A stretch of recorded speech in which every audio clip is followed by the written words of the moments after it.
Face front, true believers, this is Modular Media's No Prize podcast. I am your host, Chris, a Boingo Rider Gasson, and with me, as always, in this endeavor, is a member of the bullpen. A slightly sickly representative of the distinguished competition, the Vacuuminator, is here. I almost forgot my gimmick. Don't do that. Don't do that. You're going to work yourself into a shoot there, kid. I forgot the gimmick. I had to get the gimmick.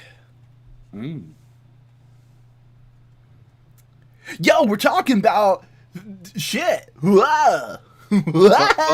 Buster is also here. Yes, representing the imaginative and normie competition. Fucking normies. God damn.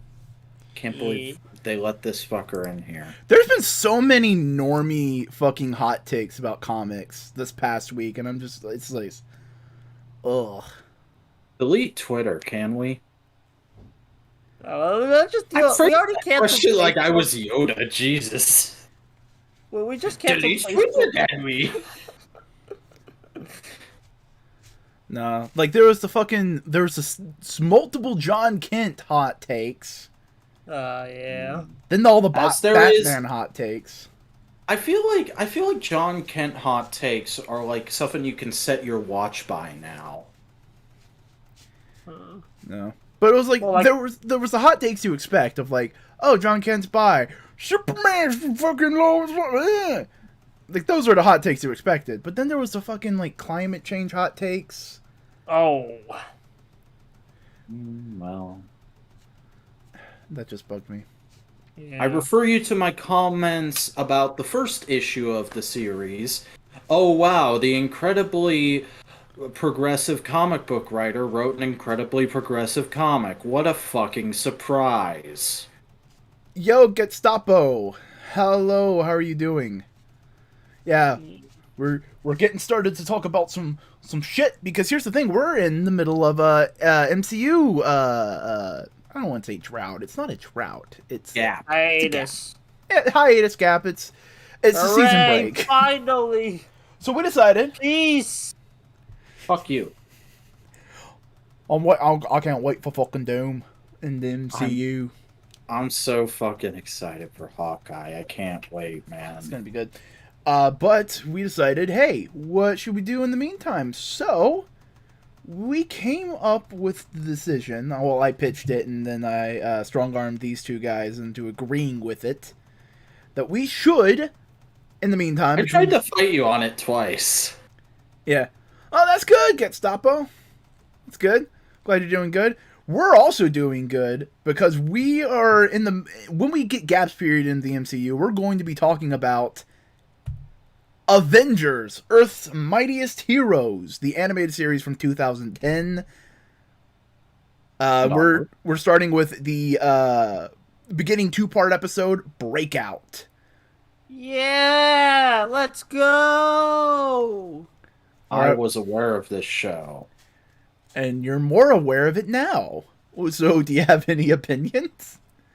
Yeah, I actually really enjoyed this first foray into the show. I think I've actually seen the first part before, or at least it felt pretty familiar to me. No idea why I didn't have that feeling with the second part, though. But overall, really enjoyed it, and it was the first thing Marvel-y probably since Infinity War that like genuinely made me want to pick up some Marvel Legends and start playing with them. Yeah. The best way to describe this show for people who are unaware of it, because it had its fans during its airing, but it's never reached quite the landmark it should have. It is the Marvel equivalent to Bruce Timm's Justice League. Yeah. I did see a lot of people talking about it at the time. Yeah. Like, even people still talk about how they want a third season, because it got cut off too short in favor of Avengers Assemble. Yeah. But that was to keep in line with MCU, which I don't agree with. Like, let properties be individualized. Yes. Which is pretty funny, because this cartoon straight away is doing something to keep very in line with the MCU of starting off with a scene involving Iron Man and having it be a very RDJ-esque Iron Man. It is a very RDJ Iron Man. Like, the best way I can describe this show is imagine the best part of every version of Marvel in one show. Yeah, it's like a amalgamation of all the cool parts of Marvel. You got a little MCU, you got a little comics, you got a little of like some like creator personality traits and stuff. It's very heavily reliant on the Kirby, Stan and Jack era, but Yeah, it's new, it's fresh. There's an air of the 90s animated shows about it. I think. I Go ahead. yeah, I was gonna say, I forgot what I was gonna say. Go ahead.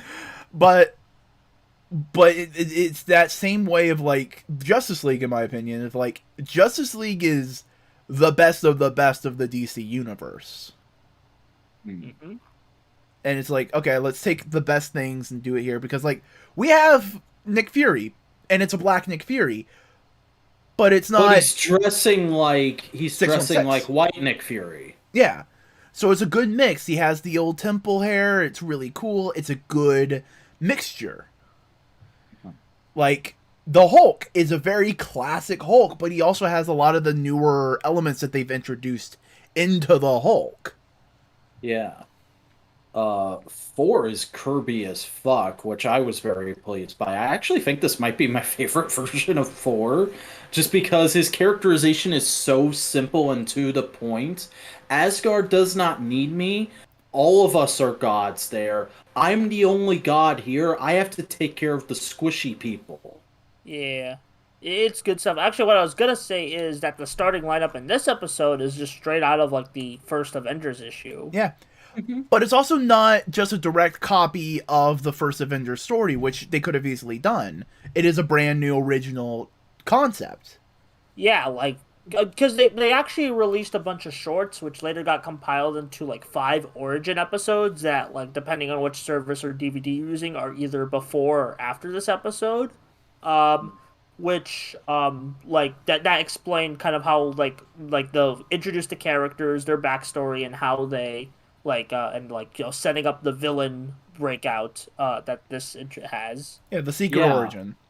Yeah. I was just gonna say about that setup for, I'm presuming, plot of the week going forward, trying to recapture old villains. I love Power Rangers Dino Charge. Lamau. Yeah. No, it sets up a really good universe and just go like, here's a bunch of things we can play with. Here you go. Get used to these ideas. And it's just like, as a Marvel fan, I'm just it's a very point at the screen and go, oh! I imagine. I also love the art style on display here. It's one of the most visually, like, it's very colorful. It has a lot of the colors just pop, and like it feels like it's I don't want to say it's right out of a comic book, but it just feels like the best of like cartoon art style, action cartoon art styles. It just so visually appealing, very like good character designs that are a mix of comic and original. It's very distinct and evergreen looking, with the exception of Iron Man, I would say, who again just looks like he's right out of that first RDJ movie. Yeah. And so there's a bit more uniqueness. I feel like I'm looking at some Iron Man renders in the show. There's a bit more uniqueness to like the little Iron Man face than it's like a mix. It's a mix of classic. It's a mix of the classic Iron Man, the third Iron Man suit, the Mark III that's been around forever, and the RDJ one, which honestly, that's a great mix. Mm-hmm. And even me saying that's not like a derogatory thing, because I do like that look.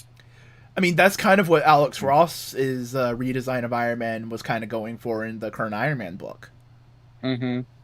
And it's also just like another funny thing of like, remember Avengers Assembled happened because they wanted to bring the cartoon more in line with the movies. The only real change that happens there is it's a pre-established thing, but here's a version of the Falcon that gets his tech from Tony Stark. Because that show started right before Winter Soldier came out. Yeah. Yep. And it immediately was like, oh, we completely missed how that was going to work out. Okay. Mm-hmm. But no, this show is really good. I had a lot of fun with just like the little bits of characterization here and there and seeing it all tied together. Um, I really like how they, well, kind of girlifying her design a bit more. They kept Janet's very can-do, take charge attitude from the comics and kind of made her the spirit that galvanizes the team together during that big struggle against Graviton. Is that the Graviton. villain's name? Yep. Yeah. Which is funny because Fury names him like he's supposed to be a big pre-established villain, and then in the very next episode they explain, no, no, no, he's been in that thing for like ever since he got his powers. Yeah, here's the thing. That's kind of Graviton. Like, Graviton's a pre-established baddie in the comics. Uh-huh. But he's rarely used. He's never used. I was gonna say, like, I'd never heard of this guy. I'm pretty sure he doesn't have a Marvel Legends. No, I think he may have one. I don't know. Does he at least kind of look like that in the comics? I don't think he has the beard and the hair. Mm-hmm. It may have it in one version, but I'm not entirely sure.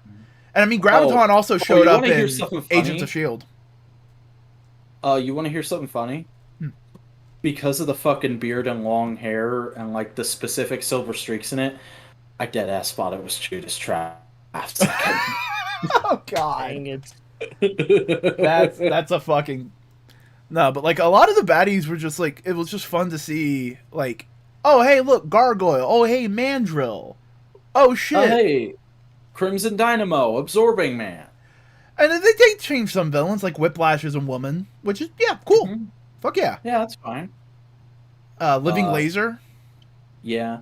Oh man, such a great voice choice for the leader there. Mm-hmm. And trying to think of there was something else I wanted to say. Oh yeah, getting back to Janet for a second. I'm pretty sure this is the first place where they introduced the dress style costume for her, which would then get adopted and somewhat improved into the comics. And I find that a really cool thing that's like a certain character design aspect that was introduced in this show, and then just everybody universally went, yeah, that's way better than any costume she's ever had. Yeah. How do you feel about your boy? How do you feel about Hank Pym in this? Well, first of all, Hank Pym's not my boy. Scott Lang is my boy. I Hank Pym appreciate is and your- respect Hank Pym. How do you feel about Hank Pym in this, though?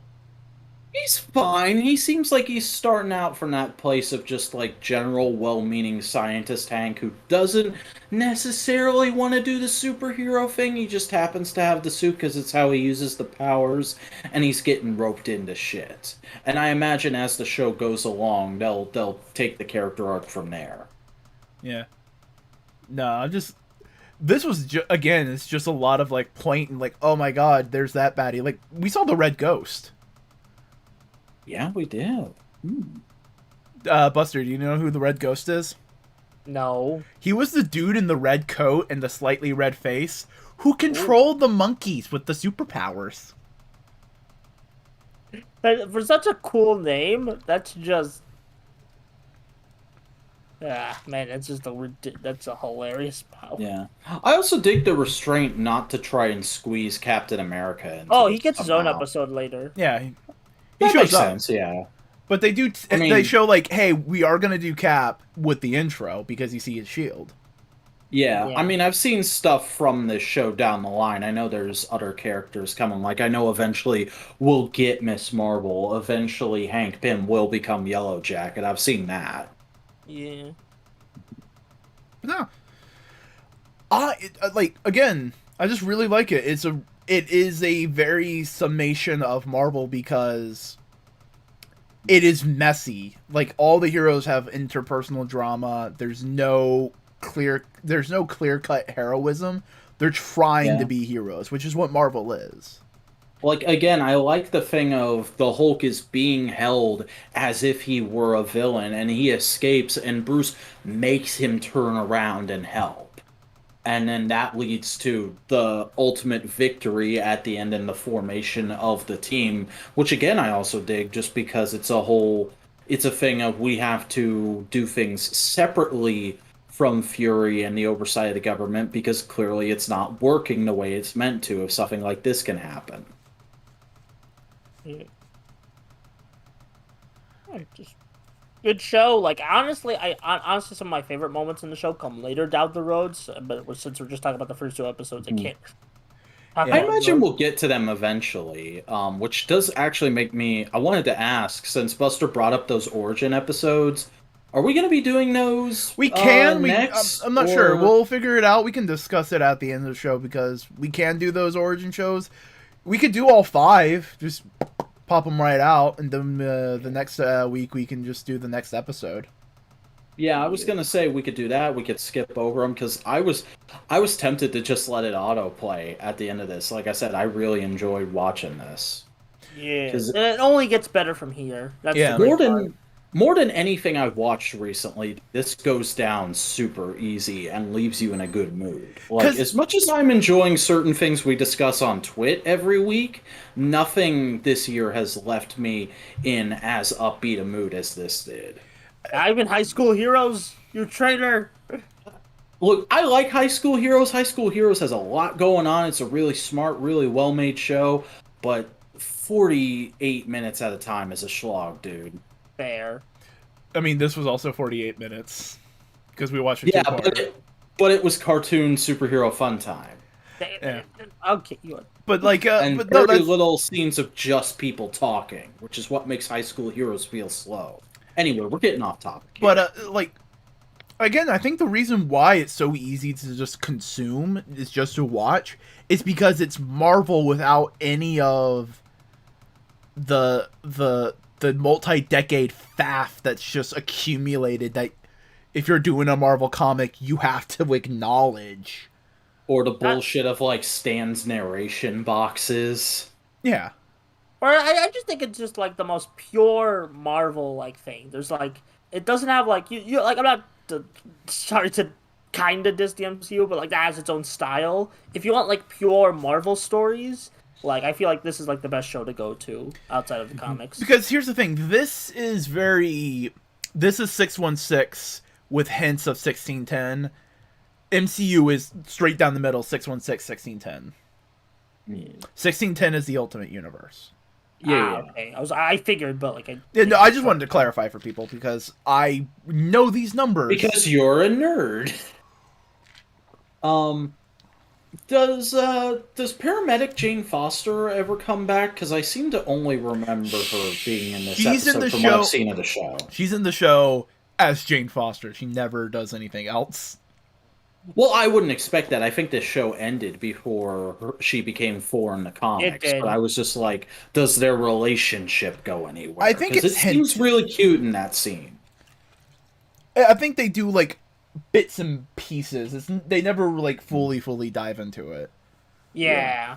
That's what I know. Pepper. I know, like, Pepper comes back and stuff. I've seen the Pepper throw your shoes at me scene. But no, it's like there's a lot of cool things. I also like how they because Hawkeye was a bad guy originally in the comics, and like he's in the prison. It's like, oh, that's cool. That's like a neat... that was explained in the Origin episode. So. Yeah, but I am saying for people who didn't watch those, it's a little Marvel Easter egg. Yeah, it's a nice little thing of like Iron Man mistakes him as a baddie instead of him being a full-on Iron Man baddie who has to go for a whole reform arc. Oh my god, imagine that, the fucking Avengers cartoon where Hawkeye is Zuko. Man, the Hawkeye stands would be, like, infuriating at that point. Then the Hawkeye fans don't understand Hawkeye, because that's the original point of Hawkeye. Yeah. No, infuriating in terms of, like, like loud. Not, like, in terms of missing the character. Yeah.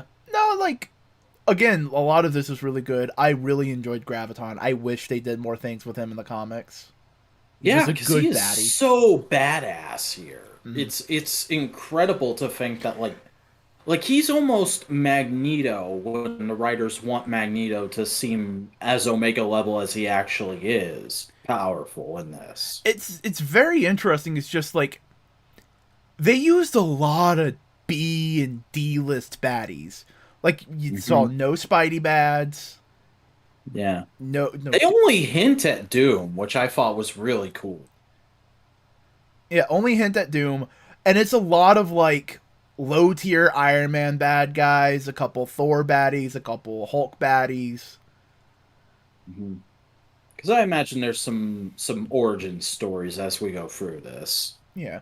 Well, I mean, those friendly robots that were helping Hank Pym in the big house. Yeah.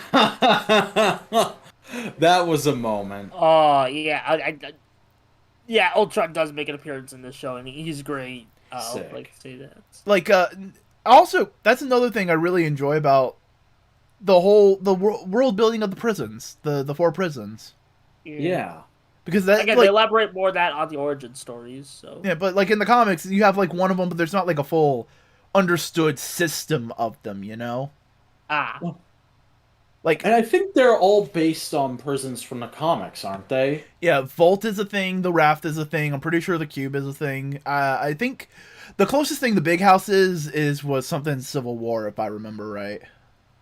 But they're all like, they never really existed at the same time, which is one of the wonderful benefits of superhero cartoons, being able to condense all these comic concepts into the same space and have it all work together. yeah. Also, origin for Doc Sampson. Yeah, that was fun. Doc Samson's one of my low-key favorite Marvel characters. I mean, he would be. Was he or was he not heavily featured in Immortal? Oh, he was one of the main side characters in Immortal Hulk. I thought so. His name sounded familiar in that way. Doc Samson's the Hulk's therapist. Yeah. Like, has been in the comics forever. But yeah, no, that's Earth's Mightiest Heroes. So overall, you guys think it's good? Yeah, Very I'm digging good. it. One of the best Marvel cartoons, top 3 at least. Oh, Also, I just Googled him, and the first 2 images that come up on Google Images are from Immortal Hulk. I mean, that's the most recent thing he's Also, been I in. gotta go. Sorry about that. Guess I won't be able to discuss DC Fandom. Yeah, well. Yep. Plug your shit! Okay, I'm Buster Corp. I do video essays on like Kamen Rider and shit. Bye. Excellent. Alrighty then. But yeah, no. So now that the child is gone, we can talk about the hardcore R-rated Batman.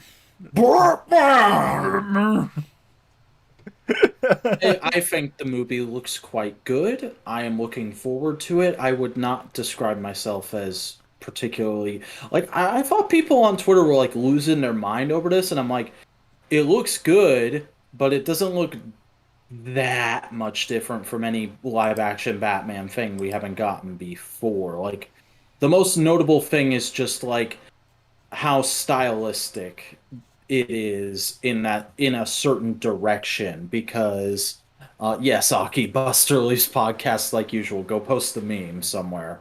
But yeah, the most notable thing about this film to me is still that, like, oh, they're actually acknowledging the bat eyeliner now, because there's a shot from the teaser where Bruce has his eyes all blacked out.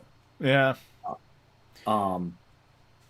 It looks good. It's one of those things where it's like I have a hard time getting super hype for it. It's just okay, more of the same. It looks as good as it did last year. Now let's hurry up and get to March, because I want to judge if the movie is actually good or not.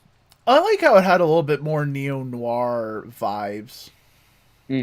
That is definitely a hard stylistic decision they made with the movie, which I like. It's much more what I think of when I think of Batman. I don't hate the bat suit, but I definitely am annoyed that we're still going for a more armored look. I really want to see full-on cloth bat suit in live action again. I like the suit. I like the collar. I think the collar. I love a collar on a Batman, because it looks like a fucking French coat. It looks like a detective's coat. Fair enough. How are we feeling about Catwoman so far? She looks great as Catwoman. Yeah, I like it. Honestly, the only thing that made me raise an eyebrow as far as like the thing people are talking about when it comes to Catwoman is Gordon is also black in this, and I did not realize that until this trailer, and I was like, oh, okay. I mean, that adds a layer of context and symbolism that might not be intended. Hmm. So there's a level of like ground you gotta be careful on with that. Yeah, we have to wait and see how it really plays out with the movie because for all we know, Gordon is an incredibly minor character in this movie. We've only seen one shot of him. Um, but that being said, Andy Serkis's Alfred looks awesome. Yeah, losing their Um, like yeah, but here's the thing: that is Batman. Batman is kind of yeah, a crazy person. yeah, Batman looking like a scary crazy man is kind of a cool thing. I think my initial hype of it was all thrown in for that first teaser, and now I'm just like I think I already said this, but my thing with this teaser is it's more of the same vibe I got off of the or I'm sorry, this is the main trailer. Yeah, My thing with this trailer is it's just more of the same vibe I got off of the teaser trailer. And I'm like, okay, it yeah. looks good. I will watch I it. mean, this got me more interested in the movie than the first thing. Hmm. Like I wasn't. I was like, oh, okay, whatever, another Batman thing. It's like, okay, this looks like a interesting take on Batman. Yeah, correct me if I'm wrong. Did we actually see that Batmobile move in the teaser? In the 'Cause I original don't- teaser, no, I don't think so. In this, we did. Yeah, apparently there's going to be a big, like, key car chase with Batman and the Penguin in this because there were some spoilers via Lego sets 2 weeks ago. Genuinely though, this is a good ass Batmobile because it's a car. I Yeah, like that looks so cool. when Sal fucking gave that argument of what a Batmobile should be. I was like, you know what? Yeah, that totally makes sense. Yeah, no, why didn't a yeah Batmobile should just be a car. See, here's the thing, and now this is just getting into fucking comic pop discussion, but like my thing with Sal is like I understand why he has his hard rules for what Batman should and shouldn't be, but I'm like, but Batman can be anything though. Who No, cares? I think I like the car aspect when he brought it up because yeah, no, it makes a lot more sense in an urban environment. He can maneuver easier and not incur the why is everybody just letting Batman destroy the fucking property? You know? Mhm. Fair enough.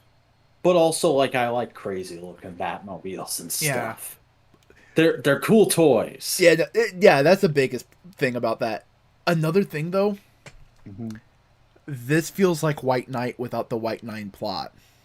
It does have that kind of aesthetic about it, yeah. Because the Batmobile feels like that Batmobile. This Batman has that collar and that kind of I can see it. this feels like a prequel to that comic. Also, there's a little bit in this trailer that kind of implies the Joker already exists and is behind bars. That's interesting. Honestly, that's how you should do the Joker in these movies. Like, no, don't do the fucking Joker big, but you know. Hmm. You know, the only real Joker thing there is left to do in live action is a straight adaptation of Killing Joke, which I don't even really want to see, but they are kind of setting that up here with him already being behind bars. It's like, okay, you can save that for 2 or 3 sequels down the line. Or Death in the Family, or Death of the Family. Mm-hmm. The muscle family. Batman drinking a Corona. Vin Diesel as Alfred, No, no, Vin Diesel is fucking Mr. Freeze. with special guest star Roman Reigns as Nightwing. Oh God. Yeah, but this is the kind of vibe. It's like that muscle car just made me go like, oh yeah, no, kind of Sean Murphy has the kind of like gearheady vibe. Yeah. It looks cool. Yeah, I'm down for it. It was weird that we didn't see any more of Riddler in this trailer. Like we get little hints of him here and there, but even though he's the main villain, we don't actually see him again in this trailer, which makes me think he's barely gonna be physically in the movie. yeah, that's a possibility. Like, But should we move on to the news, or do we have anything else we want to talk about with the trailer? not really. I feel like we've kind of talked ourselves into a corner. Like, my current theory is just like the plot of the movie might actually be the Riddler shows up, does a crime, and then the whole rest of the movie is Batman running into these classic bits of Batman lore while trying to solve the crime. Like maybe he goes to the Joker in prison because he needs a lead, or he's talking to Catwoman about investigating something, or the Penguin is his lead. That's why he's got the car chase scene, that kind of thing. Do you think Catwoman's going to play a big role? Because I really like that the scene they showed of him and Catwoman. It seems like she's all over the movie. Like there's shots of her even riding the bat cycle. Like I like the vibe of like Catwoman and Batman like trying to keep each other grounded. Yeah. But no, time to talk about news and hey, Saga's coming back. Yeah, I forgot to put this in the news for last week, but in case y'all didn't know, because it went on hiatus before this podcast even began, I am a huge fan of Brian K. Vaughan and Fiona Staples' independent comic Saga, and it's been on hiatus for almost 2 years now. So I am very excited to get back to it, especially because hey, spoilers, the last issue ended on a massive character death, gut punch cliffhanger type thing. Is that little girl the girl in the comic? Yep, that's Hazel. Okay. And I'm honestly not sure if the woman is Alana or not. It looks like it could be an older version of her, but I'm not sure. I definitely don't recognize Big Ears robot arm. The koala man. Yeah, he might be from Isabel's planet though, because they all had big ears. No, but you excited? I'm definitely excited, and hey, it's coming back the same month as my birthday, so that's nice. Thank you, Brian. I'm gonna take that as a personal birthday present from you to me. Hell's bells. I still have only read Volume 1 because we did it for analytical fanboys. Bruh. Sorry, I'm reading the greatest comic book fantasy epic of our time, One Piece.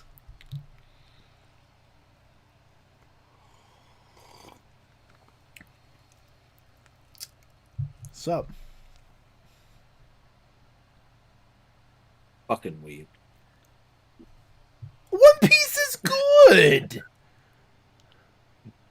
You would enjoy one. You would love One Piece if you read it. Would I though? Yes, would. The only way to prove me wrong is to read it and find out. I ain't got more time for that shit. No, you have time for that shit because if you like it, you'd find time for it. I'm too busy watching a documentary series on Chris Chan. 40 parts in. Jesus fucking Christ. Alrighty. We got some Loki Hot Toys. Yeah! Hot Toys this week put up solicitations for their deluxe 1/12 scale, or I'm sorry, 1/6 scale Loki and Sylvie figures, and they look good. They look like Hot Toys. I appreciate Hot Toys. I do like the looks of these. They're good solid costumes. They'd make for good 1/12 scale figures, I think. Though that cloak is probably very limiting on Sylvie in actuality. Like these are obviously glory shots, but I don't know. I feel like they did a pretty decent job. Sylvie's face sculpt is maybe a bit off, but other than that, I really dig them. Aki, everybody should read One Piece. One Piece is good.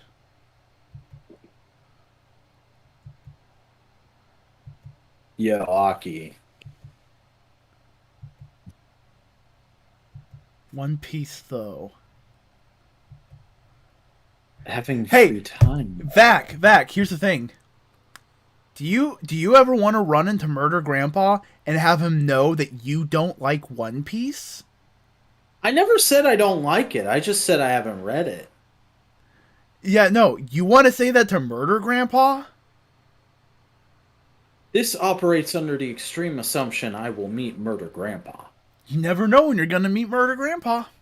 Murder Grandpa is a professional wrestler named Minoru Suzuki, and he is the biggest One Piece fan in the world. So much so that he became friends with the writer of One Piece and has shown up in the cartoon, in the anime, for a TV special, and had Oda draw him for his 30th anniversary of wrestling. This man loves One Piece. You're aware he was within driving distance of you today, right? He was. Holy shit, I was in the same vicinity as fucking Murder Grandpa. You were closer to Murder Grandpa than I'll ever be.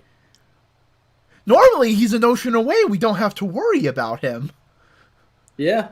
No, he was meeting up with EO for coffee today. Oh, yeah. But he was also like, yeah, no, shit, fuck.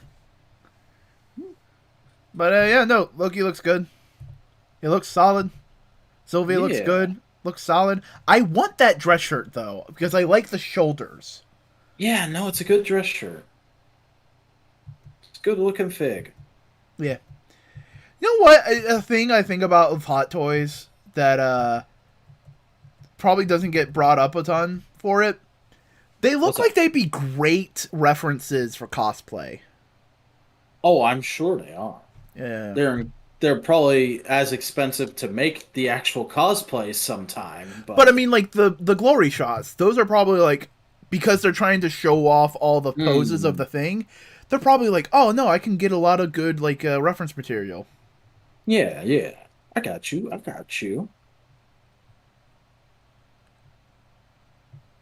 Next is some news about Diamond. I'm not sure what this is because you put it on the list.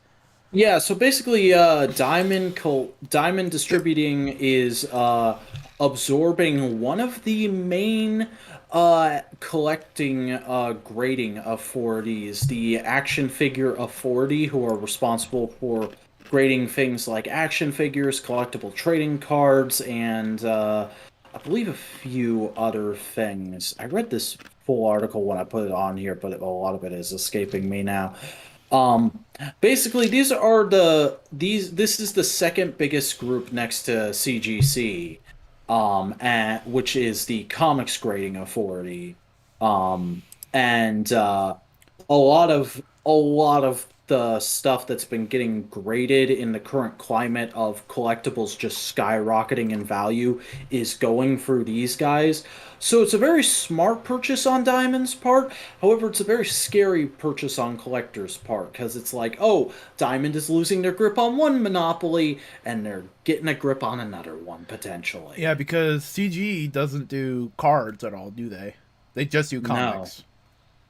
Yeah, they just do comics, and a lot of the other ones, because of the huge demand there's been over the course of the pandemics, a lot of ones like the AFA have been expanding out into other avenues. Yeah, because people fucking freaking out about Pokemon cards and Digimon cards and Magic and Yu-Gi-Oh.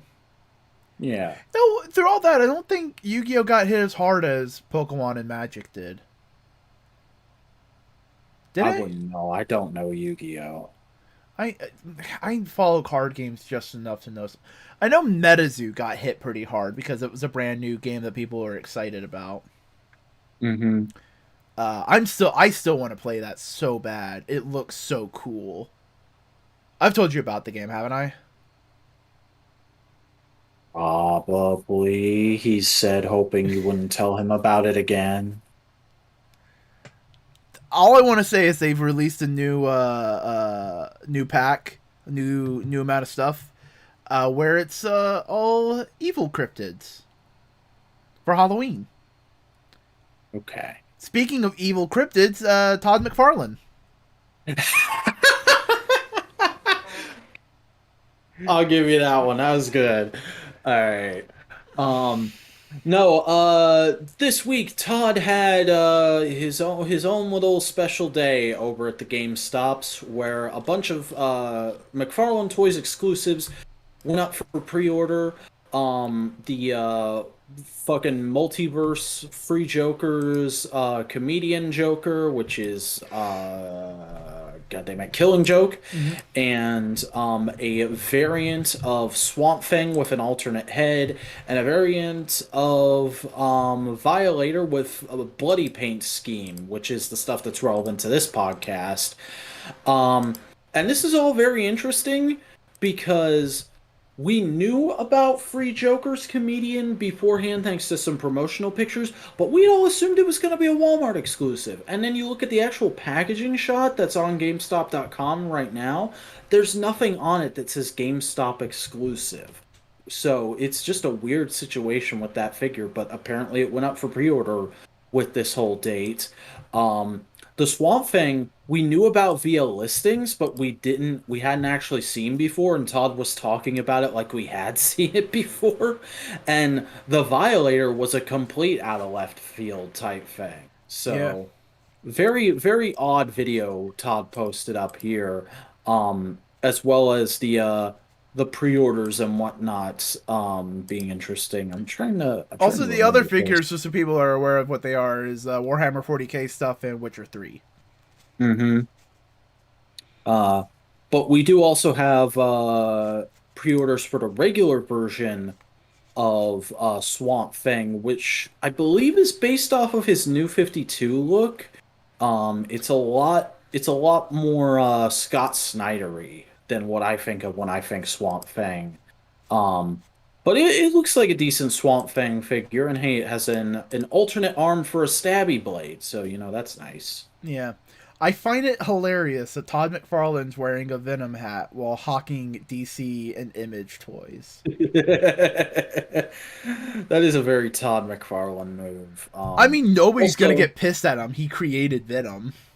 mhm. I mean, also, I'm just gonna put it out there. I'm firmly in the I do not care for this Killing Joke Joker figure because I don't like the trench coat closed up. I don't like the hat being non-removable, and the camera, when you actually put it on him, does not look like it's naturally a part of the sculpt. I'm just showing some of the beauty shots that were all related to the Toddy stuff that we just talked about. Yeah, from the pre-orders. Yeah, I like. Other than the trench coat, I can I can understand not liking it, but I think for people who just want that Joker, Mhm. Also, why does he come with a crowbar? I don't know. Chad I McFarlane. Ugh. I mean, that's what he wants you to believe. Yeah, good old Todd fodder. Uh, I didn't know McFarlane Toys had the rights to Warhammer. Oh yeah, they've had it since last year, I think. The Violator looks Uh, cool. hmm I'd rather get the plain version though. I've been eyeballing the plain version forever just because I'm like, that looks like a Power Rangers monster. I could futz him with my Lightning Collection God, figures. I love the box because the box looks so fucking 90s. hmm Uh, and if y'all weren't aware, the Swamp Thing will be a mega figure, which means it's not part of a regular wave, and it's also going to be bigger and an extra $10. So 40 buckaroos for that big green boy. Is the Violator also a mega figure? Or is it not in the same kind of Yes. idea as a scale? Yeah, because I believe the new Spawn figures are of that whole new Todd highly articulated 7-inch scale oeuvre. You know what I would love to see? I want to see a new Man-Thing fig.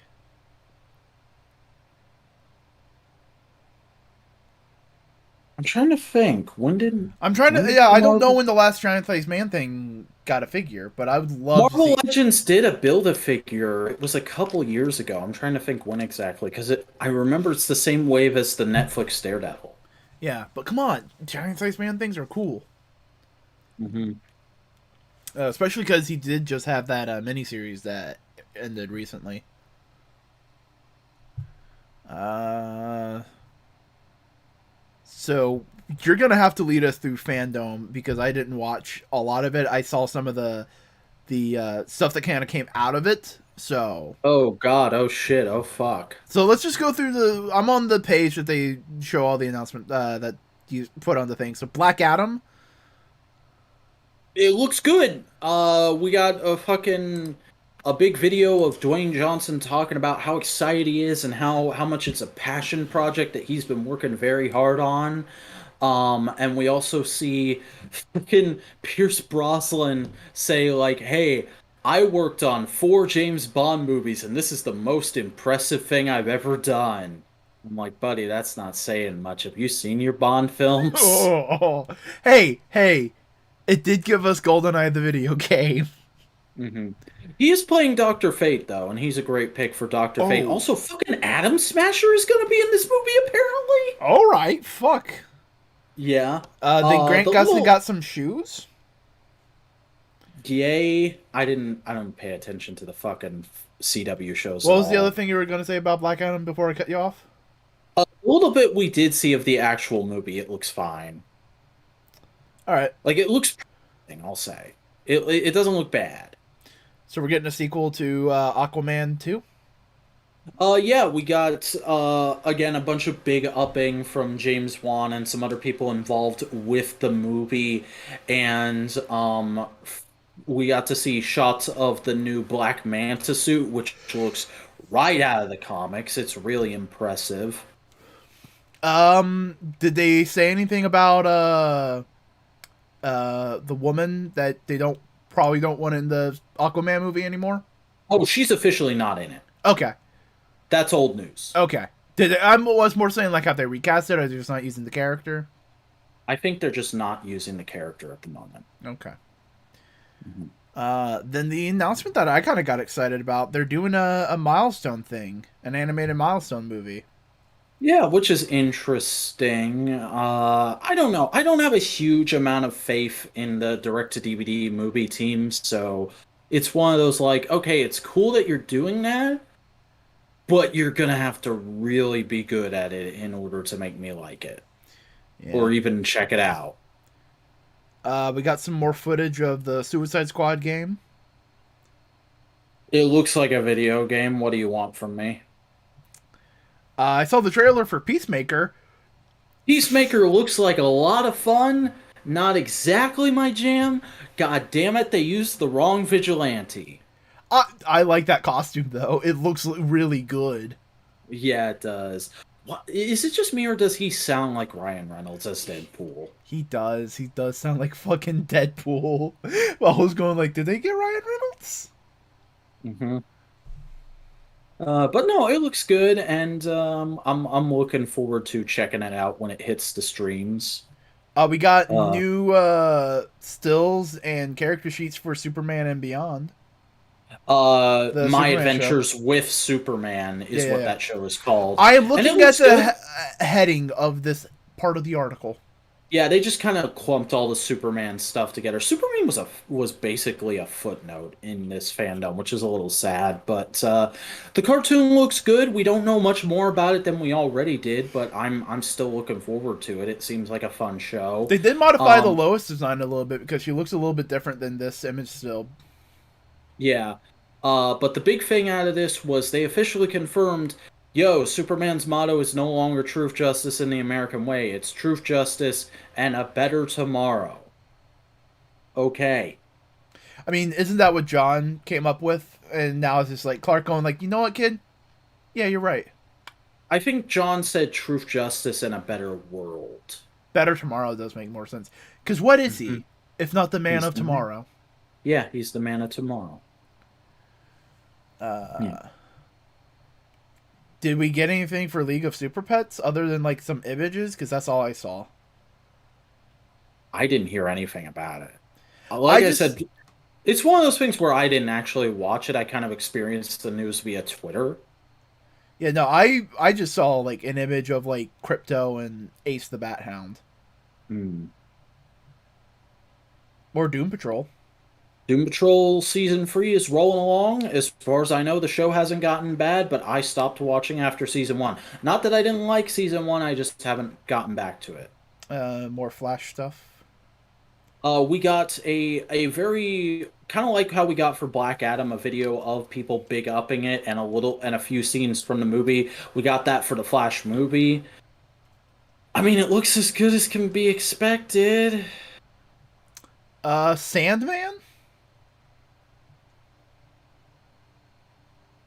Yes. We're getting a Sandman Netflix show.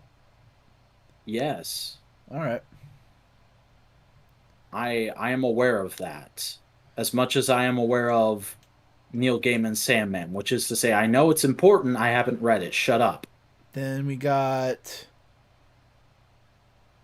some stuff from Injustice, apparently. Yeah, the Injustice is getting an animated movie based off of the Tom Taylor comics. It looks fairly solid. Didn't I'm we just just waiting have for... that though?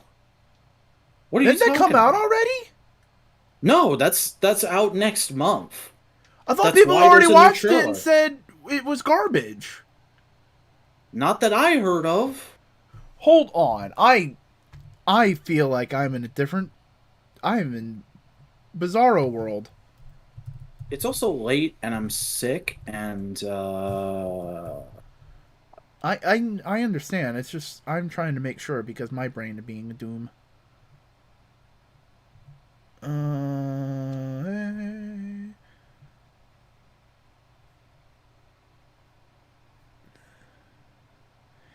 Yeah, no, there's a review on IGN.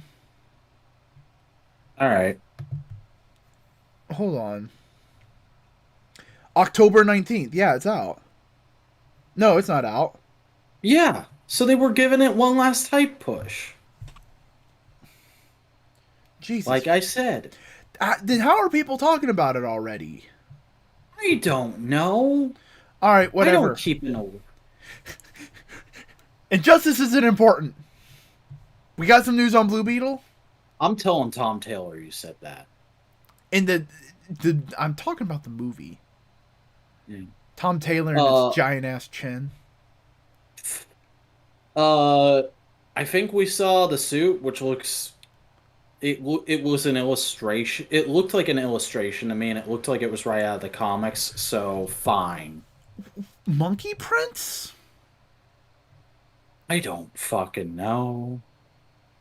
Apparently, this is a thing in the comics. What? All right, whatever. Some new footage on Gotham Knights. Yeah, they're doing a Court of Owls DLC. Okay. Wait, is the game out? No. I thought the game was out. Made its debut at DC Fandom, but the 2022 game from Warner Brothers. Yeah, no, it's not out yet. Okay, so they're doing a Court of Owls thing. All right. Batwoman. All right. We're getting a Catwoman anime. I watched the trailer for that right before we did this podcast. It looks like a.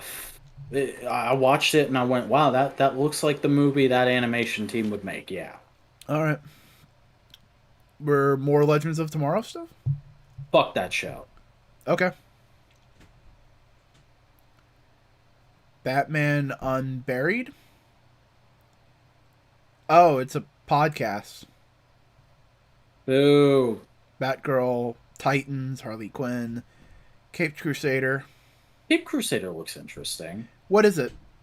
I think it's a new animated show that like Tim and Matt Reeves are collaborating on. Okay. Some DC Direct, Young Justice stuff. I don't care about Young Justice anymore. Shazam. Stop being fun. Fucking, I can't believe they're making a CW show out of Naomi. That bitch just debuted a couple years ago. Who is Naomi? She's Bendis's OC. Oh.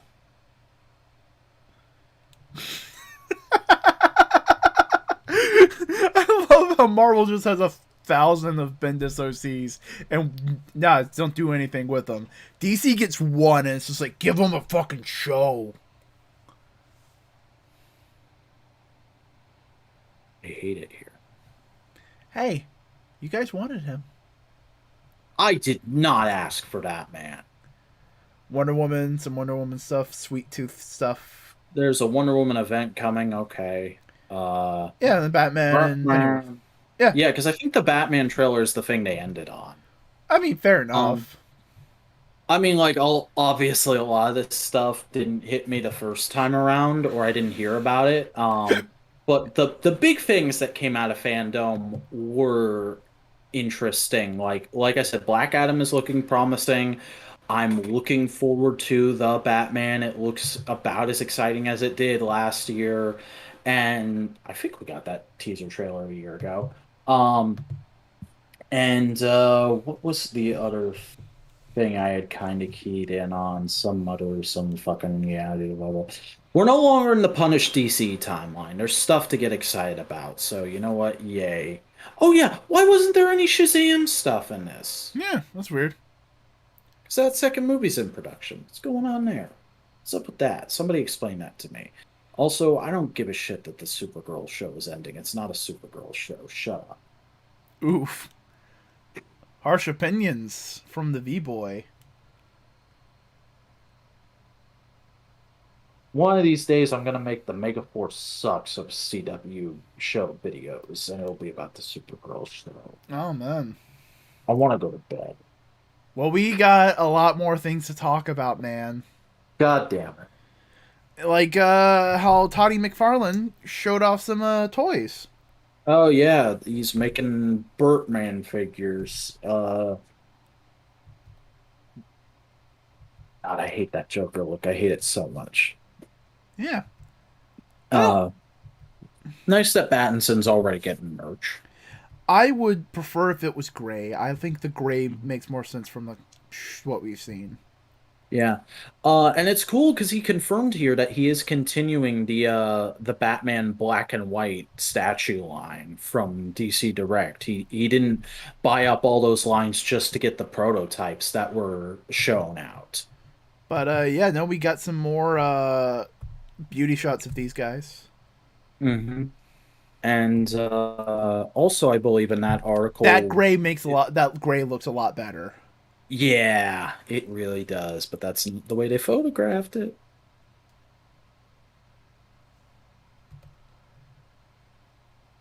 Are the multiverse figs in this thing? Well, let's go through them. We got this Batman figure. Is that Riddler? Yeah, that's Riddler. That is movie Riddler, which I'm not thrilled about that design, but it works for what they're doing. Yeah. Then we have this Joker. The best thing to come out of that Joker is a WWE wrestler. Yeah. Now Um, here's some of the the multiverse figs look great, honestly. that motorcycle looks fucking fantastic. Yeah, apparently, there's going to be a scene with him and Catwoman on motorcycles in the movie. Because that just looks like a cafe racer. That looks like a motorcycle you can make yourself.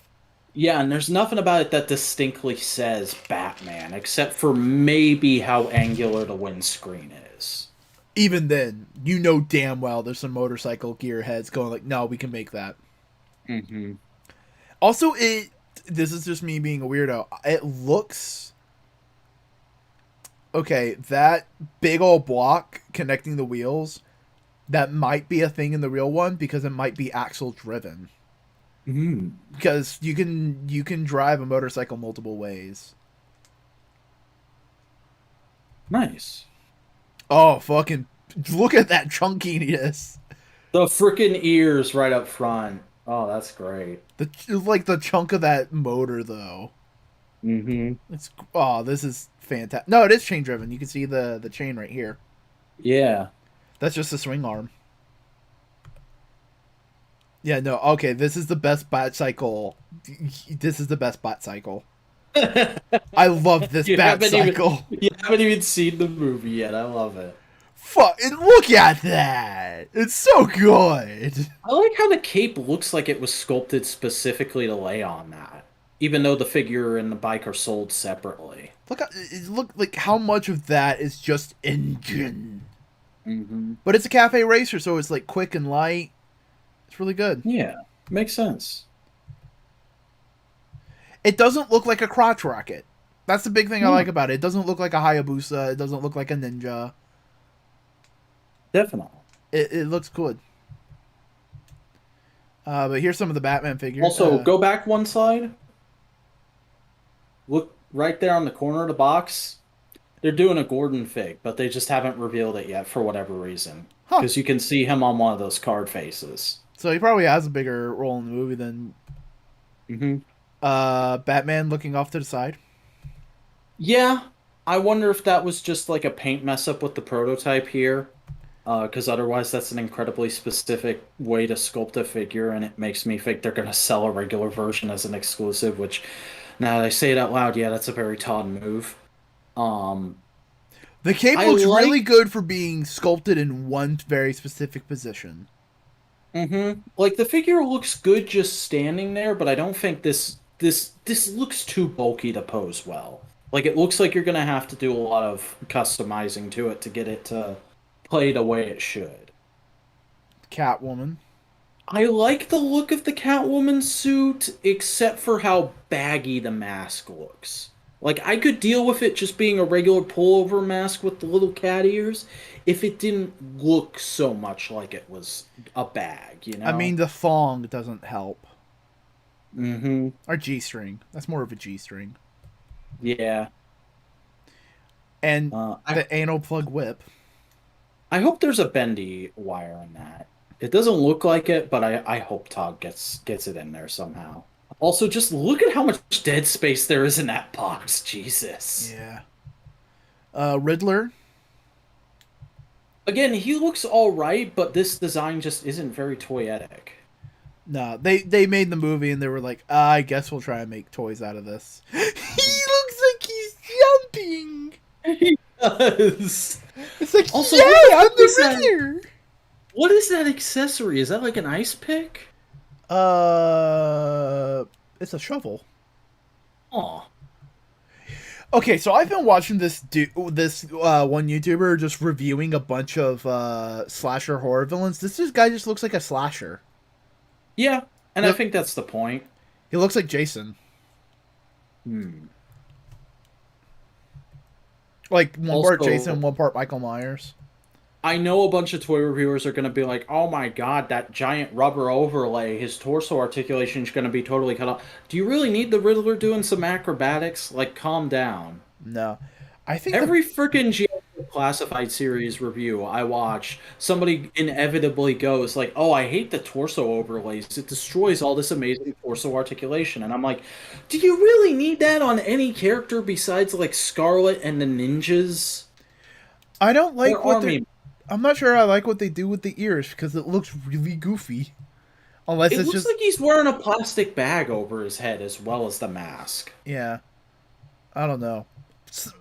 Like I get what they're going for with this Riddler design. I'm just not feeling it.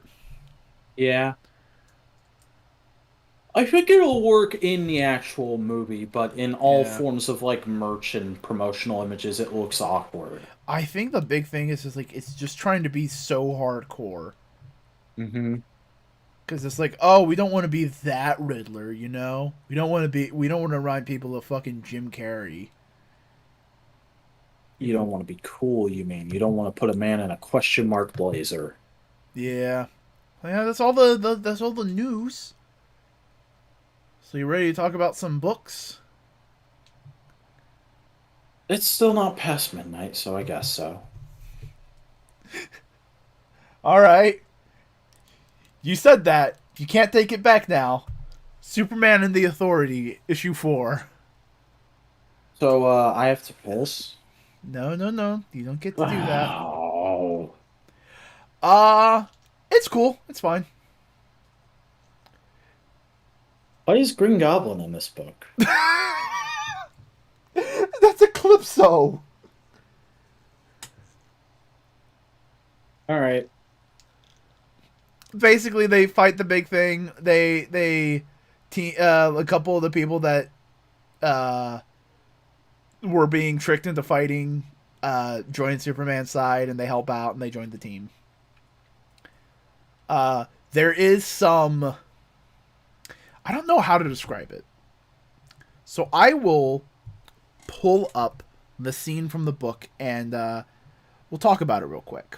Okay, this is the final issue, correct? This This is is Morrison's last DC book, Yeah, as far as we know? This is Morrison's last DC book, and it's basically Superman verbally trouncing Brainiac, just going like, "Bitch, I'm Superman. I'm great. Fuck you.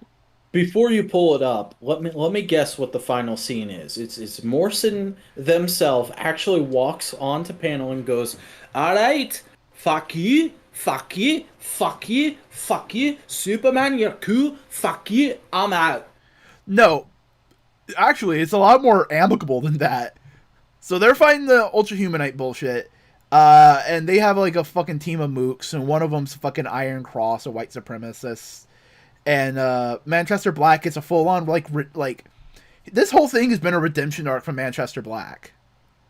Like he's turning into a cool character. He's turning into a genuine hero. He's like, fuck, I hate to admit it, but Superman's right. We can be good people. I'm still gonna be an asshole, but I'll be a good person. What? I'm willing to bet everybody's gonna ignore it though. Yeah. I mean, this is the first time Manchester Black has been in a comic since fucking the Elite, hasn't he? Or But the whole time they're having this back and forth, all this kind of thing. And then this character fights Apollo, who's the husband to Midnighter. yes. And they basically have a little bit of a punch up, and Midnighter, Apollo basically goes like, yo, when I got here, the person you're looking for was gone, and it's very obvious that this character is very concerned looking for this character. As Eclipso has them kind of under control, and it's like they're about to force him to commit suicide and all this kind of thing. And then Enchantress comes in, and Apollo comes in. They all help. They're saving the day. They're doing all this stuff. Blah blah blah. And they save the day. They help this immigrant lady. They're doing all this stuff, and they're just trouncing Brainiac. They're trouncing all this stuff. As Superman says, basically kind of goes like, Morrison gets to write the goodbye of Superman and Lois Lane of like, here's how we'll do the stuff, all this kind of thing. And they're heading to the ship because that's the whole thing. They're going into space and do a thing. And this is the team that Superman's built to go do that. So, this one character, this person in green, basically says like, yo, the person you recruited, is like my partner, but it's not like confirmed if they're like romantic partners, because it says like we're mac and cheese, stars and stripes, cops and protesters, laws and outlaws. Where she goes, I'm there, pronouns he, him, they. But for lack of a better way of describing it, the character has a very, how would you describe that appearance? I'd say androgynous, but feminine leaning. Yeah, so he, him, they, and it's like, yeah, no, cool, whatever. And then Morrison has Manchester Black just use the wrong pronouns. And, like, the character gets angry at Manchester. And Manchester goes like, just fucking joking. I'm fucking pulling your shit. And Superman goes like, yeah, Mr. Black likes to keep us on our toes. We don't, as long as we don't step on his. And it's like, I'm trying to figure out what the fuck Morrison's kind of... It's just a little exchange, but I'm trying to figure out what's... Not necessarily what the point is, because I understand the point. It's like, oh, hey, this is a multiverse, and this is a very diverse team that Superman's acquired. It's very LGBT friendly. It's the new kind of kids on the block. It's very new generation, that kind of stuff. Shawn Michaels is on this team? What? Shawn Michaels is on this team? Fuck off. And they're basically like, alright, cool, we're going into space. It's going to be continued in Action Comics. Alright. But, like, that scene not necessarily perplexes me. It's just more of like, what are you trying to say there, Morrison? Because Morrison also just recently came out as non-binary and has requested to go by they, them pronouns. Well, Morrison also came out in non-binary in the most grandpa barely understands how the internet works kind of way. Yeah. So I get kind of what he was aiming for with this whole thing, but it feels very Gen X trying to relate to Zoomers and almost succeeding. And it's like, I don't know. I get kind of what he was aiming for with this whole thing, but it feels very Gen X trying to relate to Zoomers and almost succeeding. And almost succeeding Also, the fact that this is tying into what's going on in Action Comics right now feels really random, but also interesting. Because the John Kent book has also been building towards that of like, we've now got two different Supermen that are heading off into a thing in that book, and the John Kent book has been talking about like, we're at a point in history where Superman stops being documented. Yeah. Like, not definitively he dies, he just disappears from history. But I don't know. I don't think the book is bad. I just don't think it's I don't it's not a Morrison classic. It's half baked. Yeah. Because like it's a lot of like it I don't know, it's hard to describe. But overall, it's okay. Not the biggest, not the best. It's okay. All right. Tell me about Jeff. A really cute issue of It's Jeff this week, because it's a very simple little story where he's going to a fish shop to get a snack, and he sees a stray cat walk in and scares it off, being kind of the guard dog for the place, and the owner gives him a free fish for it, and he walks off, and then he sees a stray cat huddling up in an alley, and he feels bad, so he leaves the fish with the cat, and then all of a sudden we see the cat's mom. It's got 3 little kittens, and they offer to share the fish with him, and we end on a very adorable panel of Jeff and these 4 cats cuddling up on a cushion in the alley. Oh, that's cute. Yeah, it's good. I liked it. All right, let's talk about the next book then. So, Spider-Man. Over under, is Peter dead? No, he's in a coma.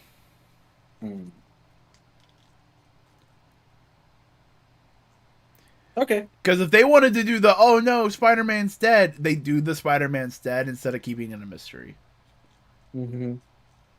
I also really enjoy Aunt May being the busybody relative at the hospital. That makes total sense. That's great. Um, What do you think Hey. is the thing that's hurting Peter?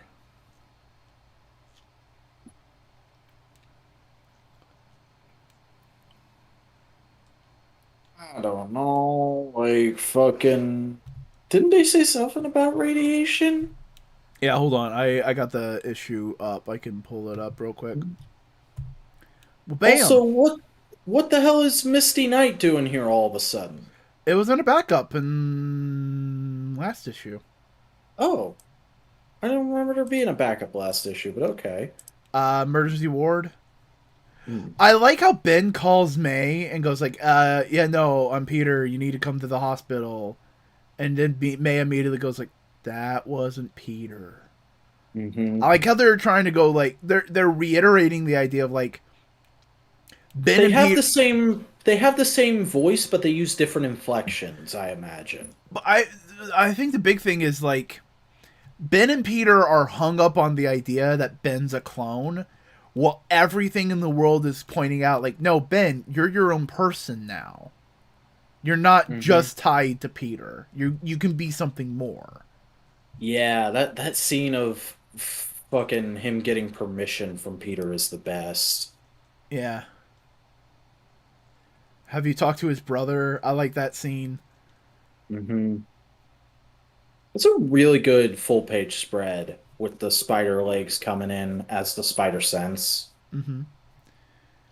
I like how Ben immediately kind of just like takes control of like, nah, I'm doing what I want to do, and we have the whole scene with all that. And really interesting seeing all the corporate politics that's going on with him already, of people being like, there's not another Spider-Man, we're not talking about him. yeah, no, and Ben's just like, nah, we gotta talk. Mm. And I love how Mary Jane just like loves that they had that moment. That is the beautiful moment though to me. Is that little 2-page, that 2-panel thing. Synthesis. Yeah. You know, Is it just me, or is Jeannie giving off big indentured servant vibes with there her kind of her body language?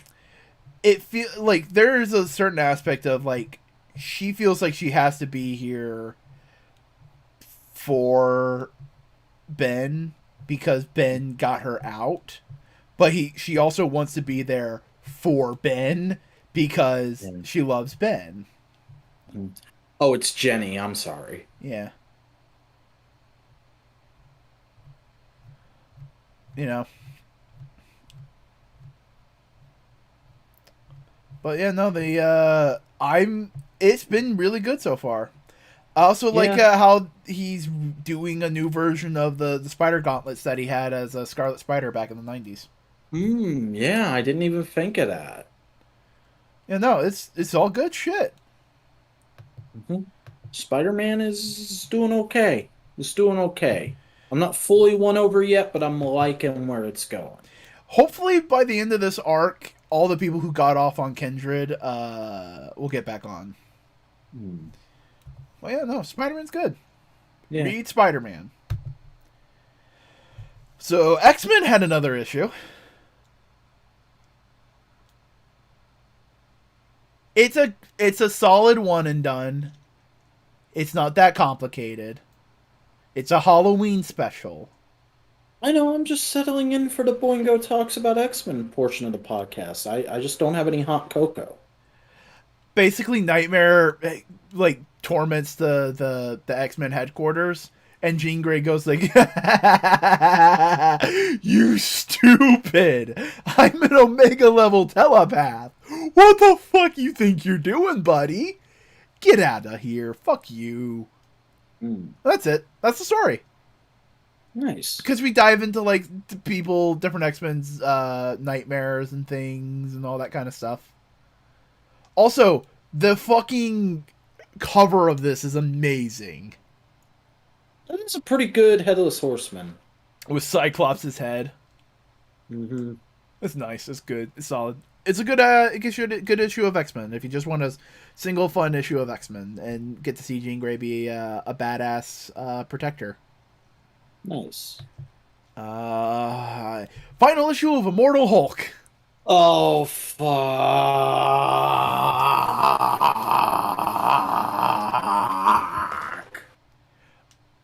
Uh, so Joe Fixit and the kid save the day.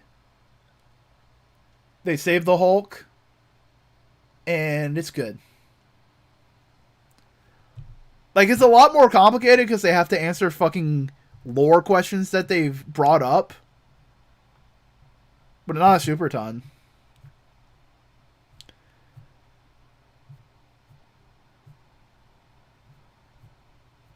And resolve some character things and everything. But yeah, no, like, well, look at this cool image of the leader. It's dope. It looks like a Quintesson.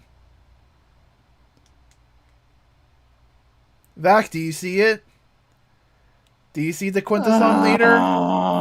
Look at the Quintesson leader. Quintesson leader. What the fuck, dude? You see it? I don't wanna. Well, we're not moving forward till you see it. I see it. I just don't want to see it anymore.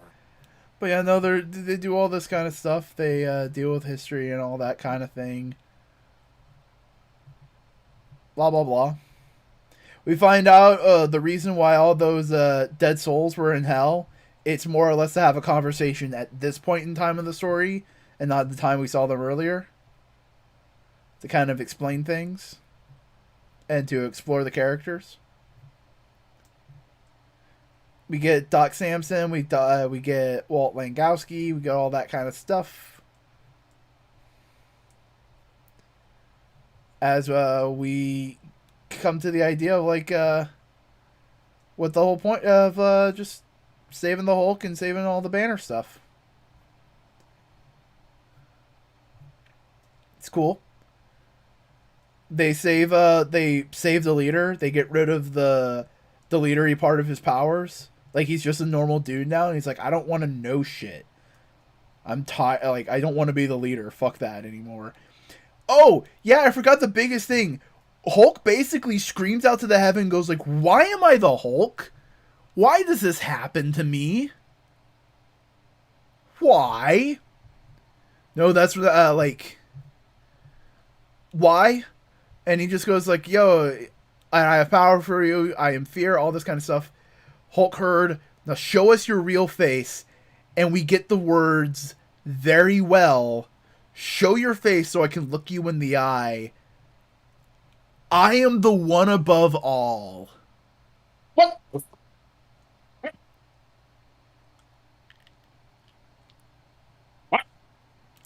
The ultimate villain of Immortal Hulk is the writer who puts the Hulk through shit. Oh. I love Animal Man. Look upon me, because you are my child. No, this... And basically, the Hulks go like, no, our dad was an abusive asshole, or our dad was the guy who gave us a place to live with Joe Fixit. You are my creation, you are necessary, there is weight and there is counterweight. Where were you when I laid these foundations? Declare if you have an understanding. Screw you, that ain't right. You want to torture me, you can keep it. There's a plan, there's a reason. Tell me what there is and why we hurt. Tell me why there's a Hulk. Why are you as you are? That's not what I'm asking. No, I ask of you, what is the Hulk? What have you become? Hulk not know. What have I become now that I've betrayed? With these hands I build, with other hands I break. I break to build anew. Have you my strength? Have you the arm of mine? Would you build or break? You are my creation. I made you that counterweight. I ask of you, are you Gerber or Gorbalach? What of Chest? What of mercy? And it's basically going like, what will he become for the left hand is strength? And basically, the Hulks go like, fuck it, this guy's just giving us riddles. He ain't giving us an answer. And it's basically one above all is going like, yo, I have put you through this to teach you a lesson so you can build yourselves up. And the Hulks are knowing this. Like, the Hulks go like, no, fuck it, we'll just build our own meaning. And the one above all is go like, yeah, no, you're supposed to do that. He's just being pedantic about it. Because the Hulk forgives the leader and basically goes like, yo, you hurt Hulk. Hurt Hulk a lot. But if Hulk left you here, left anyone here, it would hurt Hulk worse. Hurt Hulk inside, hurt who Hulk is. So Hulk, forgive you. You are Hulk too, same as Hulk. Hulks should forgive Hulks. Someone has to. Which is, like, people who get hurt, like, lash out and they deserve forgiveness. But the right hand is mercy. Like, that's what this whole book is. It's just like, no, Hulk, be a good person. It's really impactful when you read it. If you read the whole book.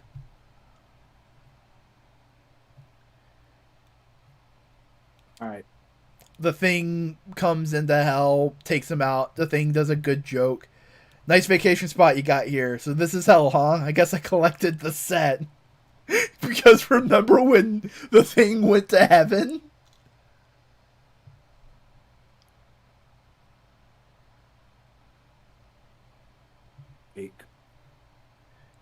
This is big dumb Marvel nonsense. But as the Fantastic Four and everybody's like talking about like, hey yo, everything's wrapping up. We're having the big fun superhero thing. Reed basically goes like, hey, where's Bruce? And they all go like, hey, did anybody see where Bruce went? And it's like, hey, Stearns, the guy who's the leader. Did you see where Bruce went? It's like, nah, I don't know where he went. How about that? I don't know something. Isn't that great? Because he's not the leader anymore. Hulk saved him. As Bruce Banner's walking out and basically just asking himself, I don't remember what happened in hell, but I feel more confident, more assured, more myself. Did I somehow absorb the devil on my shoulder? Did I lay an old ghost to rest? Have my fellow alters worked out some differences? Or is this just a feeling of a door as old as Gamma itself closing and a new one opening wide? Whichever it is, I still have work to do. We have work to do. All the people who live in my mirror, both the ones I can see and the ones who I don't always want to. So, are we good people? And Bruce Banner just asks, what do you think?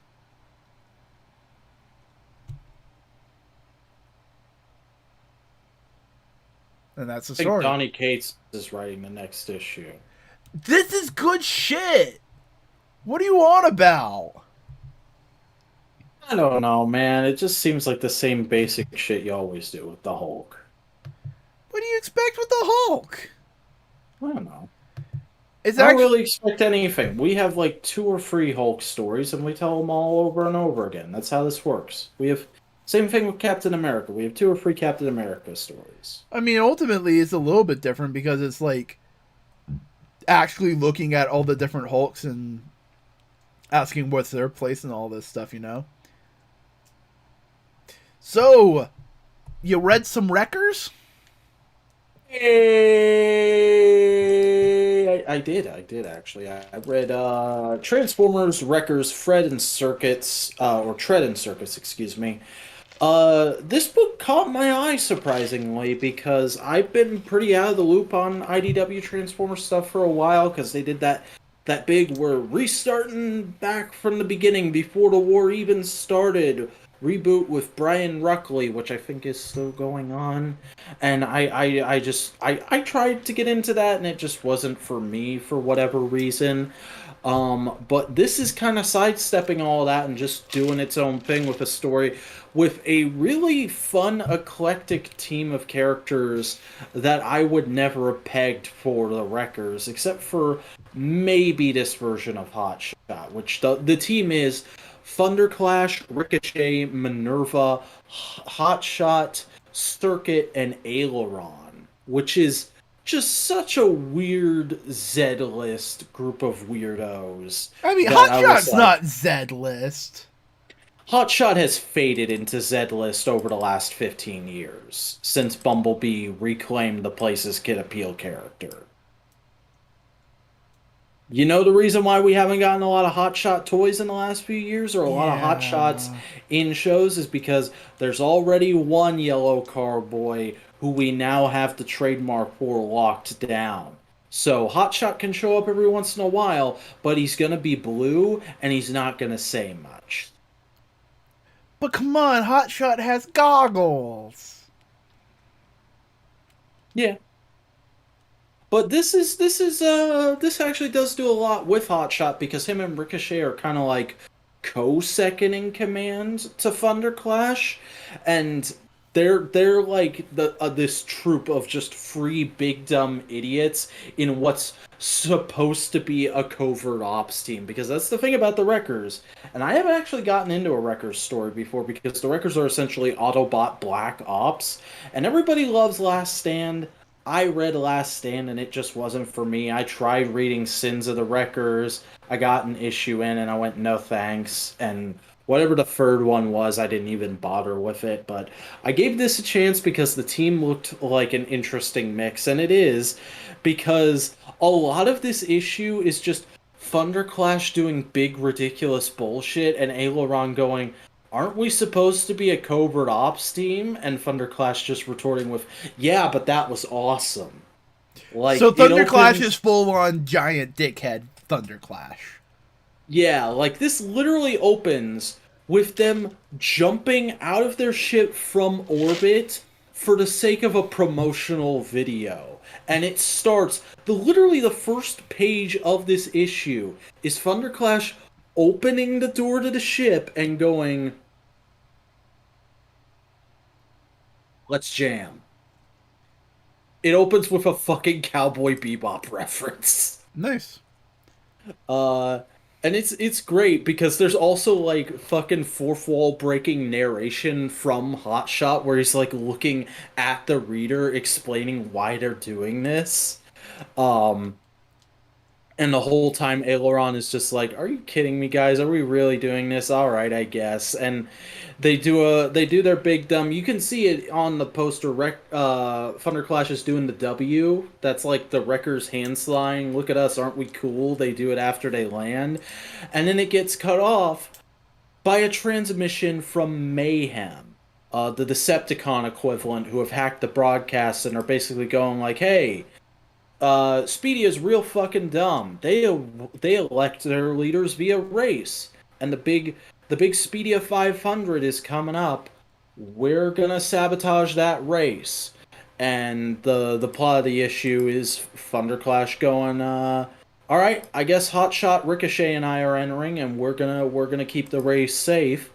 And they get there, and it's supposed to be like a covert thing, like they're entering under aliases, and Thunderclash calls the frickin' press and holds a conference. And Aileron's just like, "Oh my god, are you kidding me?" Especially because she frickin' gets asked, "How's it feel to be the only flyer on the Wreckers?" From a planet full of car bots. Oof. And then Circuit goes off to try and do some investigating on his own, and he's mode locked into robot mode, so he's just getting constantly targeted by racist drivers, and eventually gets cornered in a back alley by a last page reveal that's a character I don't recognize, but is probably supposed to be significant. Um, and Yeah, I don't know. This is really good so far on the strength of character interaction alone. Like it's a lot of stuff I haven't been getting from Transformers fiction lately, so I really enjoyed it in that regard. Is Hotshot Especially, a sports car or a SUV? he's based off of his Siege toy, which is a homage to the Cybertron Defense Hotshot, which is the SUV. All right. Yeah. Like a lot of them, except for the characters who don't have toys, are based off of their most recent toy. Like, I think Minerva is even based off of a recent third-party figure. Huh. Who's the one who can't turn into a car? Uh, there's technically two in the bottom there. You have Aileron. She's the black and gray bot. She's a flyer, and the yellow and teal bot is Circuit, and he's mode locked in robot mode. Is that because he's broken or because of punishment? They don't say. Okay. Who's the I get person? the feeling it might be punishment. Who's the person behind Circuit? The drift-looking one. That is Minerva. Then who's the She- one to the left of Circuit? That's Hotshot. Who's the one on the bottom left corner? That's Aileron. Okay. I thought I explained that satisfactorily. I thought you said that Sorry. was Minerva. No. in the I thought I'm looking at a different screen than you are.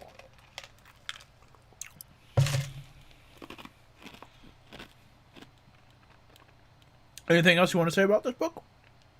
No, it's just a pleasant surprise given the current tone of Transformers fiction. So I'd say pick it up if you haven't. All right, cool.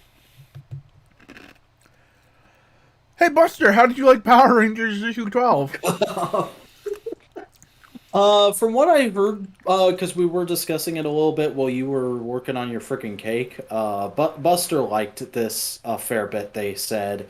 But ultimately, I think this is a highly underrated issue, because I saw a bunch of people going like, "Oh god, not another grim, gritty Power Rangers story. I can't believe the Rangers contemplated suicide in this issue." And it's like, read the full issue. It's totally earned, because the plot of this issue is after the disaster of last issue with the final Imperial being formed and Lord Draken coming back, the Omega Rangers are stranded on this desolate planet that's slowly tearing itself apart, and they don't have enough power to call for help or get off, and they're just hopelessly trying to connect to the morphing grid by doing their morph over and over again to do it, until the planet gets so bad that if they demorph, the atmosphere is so toxic that they'll die from inhalation. So it's a really interesting, like, okay, if we were going to strand the Power Rangers on a desolate planet, what would that story be like? And it's a really interesting attempt at a mature Power Rangers story that, yes, is grim, but it's grim in a way that's not like try hard. It feels earned, and I enjoyed it a lot, especially because I think it's a very smart decision to have Trini narrate the bulk of the issue and pepper in little moments like Zach revealing that he's gotten a little bit of PTSD because he made a mistake in a previous issue, or they discovered a sweet thing about the robot they fought hated them and it made them all laugh, and um it was like a brief needed moment of levity. Like it's all really good stuff, and it makes you actually feel the emotion of them contemplating just taking their helmets off and letting themselves die before the last page reveal of, hey, the big blue cat ranger is here finally. Cool. Yay. All right. This this is, sounds like standard kind of stuff from what you've been telling me. Mhm. So X-Force. Oh, my boy. Oh no, your boy. Oh, fuck. Okay, remember how Ilyana and their brother is in Russia and he's doing things for Russia? Pietro. Piotr. No, Piotr is Peter is. Fuck it. Whatever. He has the interdimensional power. He can make little pocket dimensions, right? And he has this one dude who's been writing a story, and the implied idea is like if he writes it, it becomes true. Well, he writes that Colossus kills his wife and steals secrets for the Russian government and betrays Krakoa. I'm done. I'm done. I quit comic books forever. Good night, everyone. It's against Colossus's will. He didn't want to do it.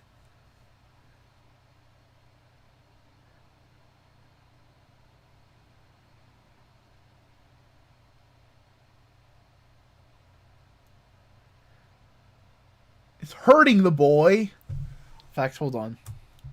I'll show it off a little bit. Cause why not?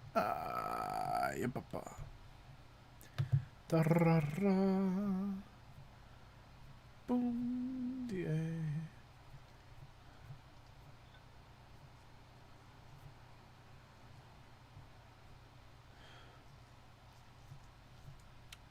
I'm trying to get to the scene where it happens. I mean, honestly, what the fuck? Does this writer just have it out for Peter or something? Like, this is some fucking One More Day shit. It's against his will. He's not doing it purposefully. He's being brain controlled. Yeah, but, like, that puts a permanent stain on the character. It's also on Krakoa.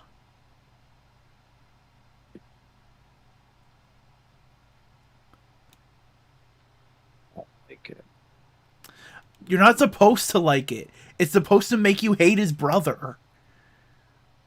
That he's putting him through this shit. Because what we see is basically what Peter has been painting is Krakoan national secrets. His wife finds it. He tries to comfort her, and then he cracks her back. He snaps her neck. Jesus. As the brother celebrates, and the guy is just like, what am I doing? As Beast is also dealing with their own shit, you know? Beast stabs himself in the eye. And, like, that's the big thing. Because when it's written in this kind of panel, it's meant to be what the writer's doing. All this kind of stuff. And he's basically and that scene, and, like, Peter cries. So he's, like, going, like, oh, man, I'm really sad. And he, like, buries her, takes a bath. And then Charles basically goes, like, hey, shit's going on with you. We need to talk. Mm-hmm. So hopefully this I wouldn't say this ruins Colossus. I definitely think this is a low point for the character. I don't think it ruins him. It's pretty damaging, Jesus. But it's not him doing it. Yeah, but like, He's not doing it. He's being controlled. okay, but how many times have how many times have people clarified, but Hank Pym didn't willingly slap his wife, he was mentally ill at the time. Well, It's still being a woman beater.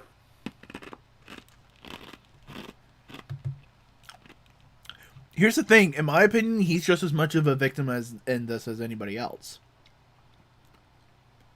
He's just being used as a tool.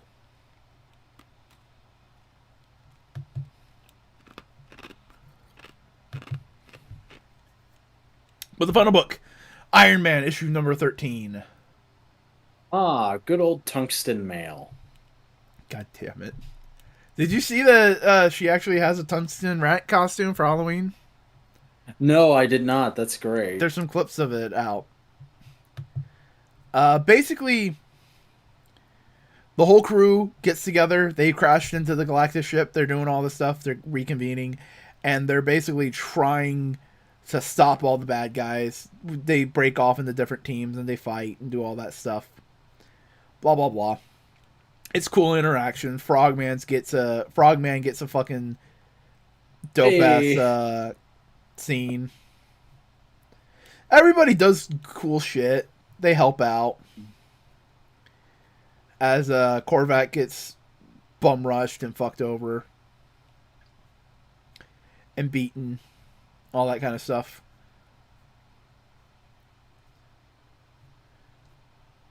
As it ends with this big cosmic energy, Korvac's trying to harness it, and Tony tries to intercept it before that. Because despite everything, all my gifts, all my abilities, all my efforts, I'm not enough. I never was. He's right. So I made a choice, and now I am something more. And we see this image for the next issue. What the fuck, dude? Yeah. So who knows what's going to be happening? But it's cool. So yeah, no, that was No Price Podcast, everybody. We did it. 30 issues. Oh my god. We've done this for 30 weeks. I don't want to do podcasts anymore. Hey, I Vac. want to go home and rethink my life. Hey, Vac. Speaking of home, tell us where your home content is. YouTube.com/The Vacuuminator. THEVACUUMINATOR. Also on Twitter @The Vacuuminator. I make videos and shit. Literally, I have to take a shit. I should have taken a shit when I did my storm out. That would have been very strategic. All right. Good. I'm tired. Then I'll be quick. Hey, howdy, I'm Chris Boingo Writer Gaston. I make a variety of content on the internet. If you want to see my video essays, hey, search Boingo Writer on YouTube. Hey, do you want to see my streaming? It's twitch.tv/Boingo Writer. Hey, want to keep up to date on everything I'm making? Follow me on Twitter @Boingo_Writer. You want to see pictures I post? Boingo_ on Instagram. And hey, I'm posting clips from my streams on TikTok. It's there @Boingo_Writer. What are we talking about next time? We're talking about the next. Know what? We're watching all the prequel stuff, all the individual episodes. We're gonna watch just marathon 5 episodes. Just do that. Everything up till some assembly required, right? Yes. Okay. On Disney Plus. Those are the things we're gonna be watching. All right.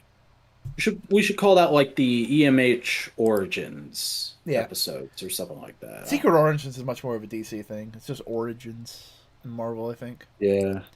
But in the meantime, this is a part of Modular Media, a podcasting, a content creation group where we do a lot of creative co-op. We do a lot of things. We mostly make podcasts, including this one where we talk about Marvel. We also have one where we talk about professional wrestling called MMWP. Join us live Thursday nights while we talk about it. We also have one called Twit. Hey, Zach, tell the people about Twit. Have you heard of the Power Rangers? No, tell me more. It's like some 90s shit, I don't know. All right, cool. Just watch the podcast on Tuesdays. It'll show Yeah, up. so the episodes are Iron Man is Born, For the Mighty, Hulk versus the World, Meet Captain America, and The Man in the Anthill. Nice. But in the meantime, we also have one other podcast called Components. Every Friday, you'll hear us talk about random shit. In fact, this upcoming Friday, we will be talking about our top 5 music songs. Yes. That is correct. But we also talk a bunch of random other things. So join in on that. Do you have anything else you want to say about this episode?